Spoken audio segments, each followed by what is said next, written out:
Boston activist fraud caught the public's attention in a bad manner.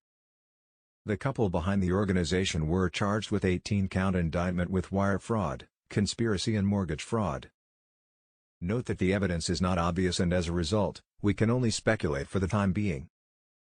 Allegations are indeed way too serious, and until the judgment is passed, we should not jump into any kind of conclusions.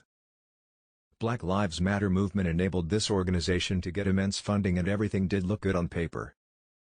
However, as time went on, the audits were not exactly transparent and the funds did deplete at an alarming rate. Monica Cannon Grant obviously has other things to say about the incident. Numerous allegations and overwhelming amount of data against the founders mixed with media's promotion has made the entire thing almost rhetorical. To know various sides of the story along with what might happen in the future, continue reading. Background: racism is a serious problem and America unfortunately has witnessed a lot of it. Numerous laws were created to rectify the situation. However, the issue could not be completely eradicated.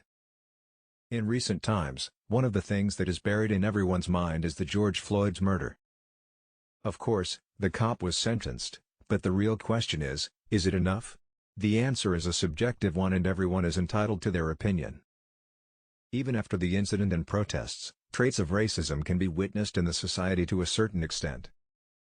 Violence in Boston was created by Cannon Grant to extend support to the victims and contribute towards making the whole community better. Their end goal was noble and they did gain a lot of momentum. Sadly, everything went sideways due to alleged mismanagement of funds and other crimes. While the proceedings are still going on, it isn't particularly hard to see the way things will turn out. In simple words, the evidence against the couple is too hard to ignore. Allegations. According to an 18-count indictment unsealed last week, Cannon Grant and her husband, Clark Grant, 38, of Taunton, Massachusetts, are accused of using charitable contributions to cover personal expenses such as hotel stays, automobile rentals, auto repairs, restaurant meals, nail salon visits, and personal travel. The activists spent $145 at a Boston nail salon, over $400 at a grocery store and Walmart in Columbia, Maryland, hundreds of dollars on meals in Connecticut, New Jersey, and Maryland, including at Bubba Gump Shrimp Company, Shake Shack, and other restaurants, $1,211 at the Sonesta Suites in Columbia, Maryland, hundreds of dollars on fuel, parking, and car rental, and hundreds of dollars on ATM withdrawals. According to the indictment, Cannon Grant also got $33,426 in pandemic funding. She was also compensated in the tens of thousands of dollars by private firms for promoting diversity programs. One of the payments was a $75,000 gift from the Phantom Gourmet television show, a Boston-based media company. Unemployment had an effect on me.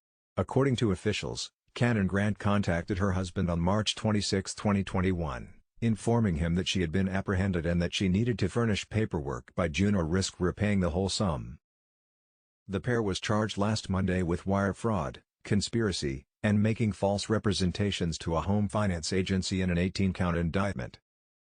Cannon Grant is also charged with mail fraud. She has categorically refuted all of the charges leveled against her. Previous charges. Cannon Grant and her husband reportedly claimed $100,000 in federal pandemic unemployment assistance benefits for which they were ineligible due to the fact that they had other sources of income at the time. Prosecutors said that they deceived a mortgage lender by claiming violence in Boston's assets as their own in order to avoid paying mortgage fees and closing charges. Cannon Grant is also charged with mail fraud. She asserts that she previously reported not receiving pay to the IRS and the Charity Division of the State Attorney General.